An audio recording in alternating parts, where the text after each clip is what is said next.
एकेएसपी के मुअज़्ज़ज़ सामीन और नाज़रीन, अस्सलाम वालेकुम। उम्मीद है आप सब खैरियत से होंगे। दोस्तों, हमारी आज की कहानी है आज से तकरीबन 80 साल पहले की है। ये बात 1932 की है, जब ऑस्ट्रेलिया में एमोजिन के नाम से एक अजीबो गरीब लड़ाई लड़ी गई।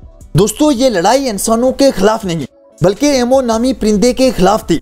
ऑस्ट्रेलिया वही मुल्क है जहां कुछ साल पहले 1500 ऊँटों को हेलीकॉप्टर के जरिए फायरिंग करके हलाक कर दिया गया, क्योंकि हुकूमत का कहना था कि शदीद गर्मी में ये ऊँट सारा पानी पी जाते हैं, इसलिए अब इनको मारना ही पानी बचाने का वाहिद हल बचा था। सो इतनी बड़ी तादाद में बेचारे ऊँटों को मारकर गलने सड़ने के लिए छोड़ दिया गया। इसी ऑस्ट्रेलिया में 1932 में एमो नामी शुतुरमुर्ग जितने बड़े परिंदे के खिलाफ भी एक खौफनाक जंग लड़ी गई थी। दिलचस्प बात यह है कि इंसानों और परिंदों की ये जंग 1 महीने से ज्यादा अरसे तक जारी रही और फिर इंसान परिंदे से हार गए।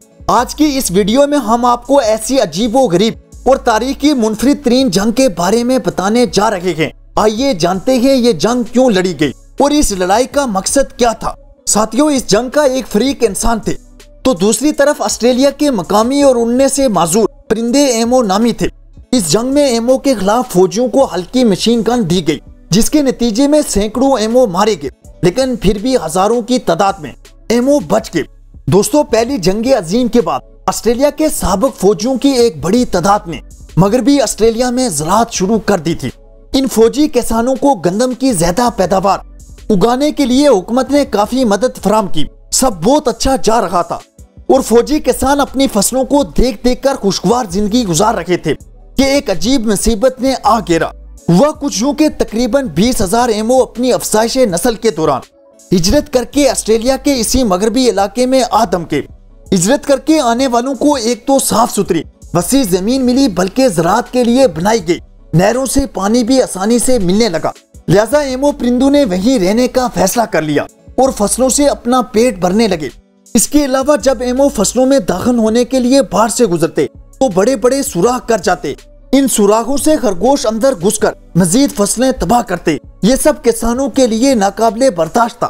उन्होंने हुकूमत को अपने खदशात और नुकसानात से आगाह किया कि ये परिंदे उनकी मेहनत से उगाई गई फसलों को तबाह कर रहे हैं।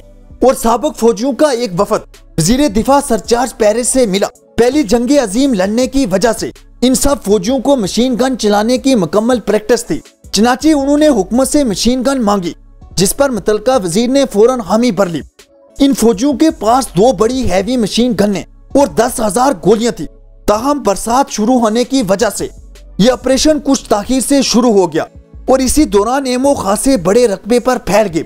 फिर 2 नवंबर 1932 को बारिशें खत्म हुई तो फौजी एक बार मैदान अमल में आने के लिए तैयार हो गए। इस कहानी के आगे बढ़ने से पहले अगर आपने अभी तक ये हमारी वीडियो लाइक नहीं की तो कर दें। न्यू आने वाले नाजरीन एकेएसपी को सब्सक्राइब कर दें और बेल आइकन पर जरूर क्लिक करें। ये आपका हमारे लिए सबसे बेहतरीन तोहफा होगा। 2 नवंबर 1932 को फौजी मगरबी ऑस्ट्रेलिया जा पहुंचे, जहां 50 एमओ मौजूद थे और तबाही फैला रहे थे। ताहम ये परिंदे बहुत दूर थे, इसलिए मकामी लोगों ने इन्हें घेरने का मंसूबा बनाया, मगर एमओ छोटे छोटे गिरोह में बट गए। अब एमओ इतनी तेजी से भागने लगे कि इनका निशाना बनाना मुमकिन न रहा। फिर फौजियों ने गोलियां चला दी। ज्यादा फासले की वजह से गोलियों की बुछाड़ भी खाली गई और कोई एमओ ना मारा। फिर खैर दूसरा हमला किया गया, जिसमें कई एमओ मारे गए। दूसरे मरहले पर 4 नवंबर को एक मकामी बंद के करीब मशीन गन फिक्स करके मोर्चा बनाया गया। तकरीबन 1000 से ज्यादा एमओ एक बहुत बड़े लश्कर की सूरत में उस बंद की तरफ आते दिखाई दिए। बंदूकचों को यह हुक्म था कि वो परिंदों के बहुत करीब आने पर ही गोलियां चलाएंगे, ताहम कोई गोली जाया न जाए, इसलिए परिंदों के करीब आने पर फायर खोला गया। अभी 10 या 12 परिंदे हलाक ही हुए थे कि मशीन गन में गोली फंस गई और एमओ मौका पाकर फरार होने में कामयाब हो गए और बाकी सारा दिन बेकार गुजरा। अगले रोज फौजियों ने मशीन गनों समेत मजीद जुनूब का रुख किया, जहां अभी एमओ जंग के खतरे से खबरदार नहीं हुए थे, मगर फिर भी उन्हें कामयाबी हासिल न हुई। जंग के चौथे रोज ये बात नोट की गई कि एमओ मुकम्मल तौर पर जंग से खबरदार हो चुके हैं और उन्होंने भी जंग की तैयारी कर ली है। एमओ ग्रोह में बढ़ चुके थे और एक होशियार परिंदा हर ग्रोह का सरबराह बन चुका था, जो इंसानों के करीब आते ही खतरे का अलार्म बुझाने जैसी आवाज निकालता और पूरा ग्रोह मिनटों में फरार हो जाता। एक बार तो फौजियों ने ट्रक पर मशीन गन लोड करके एमओ के शिकार का मंसूबा बनाया, मगर ये भी नाकाम रहा क्योंकि ट्रक चलते हुए बहुत ज्यादा हिलता था और इसकी रफ्तार भी एमओ से कम थी, इसलिए एमओ जल्द फरार होने में कामयाब हो जाते थे। इसके बाद 8 नवंबर यानी 6 रोज की लड़ाई के जायजे में पता चला कि अब तक 25,000 गोलियां चलाई जा चुकी थी और सिर्फ 50 एमओ हलाक हुए थे, यानी परिंदे जीत रहे थे। 8 नवंबर को ऑस्ट्रेलिया के अवानों में एमओ के बारे में डिस्कशन हुई और मुकामी अखबारों ने इस सब सूरत हाल की मनफी तस्वीर कशी भी की।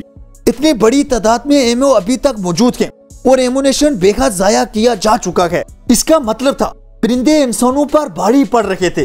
अब मेजर मीरब ने एमओ को जोनों से मुशाबा करार दिया कि किस तरह शदीद जख्मी होकर भी एमओ मज़ाहमत करते हैं।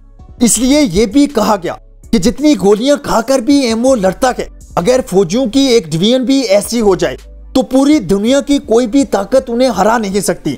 दूसरी तरफ फौजियों की वापसी के बाद एमओ ने और भी शिद्दत से फसलों पर हमला करना शुरू कर दिया।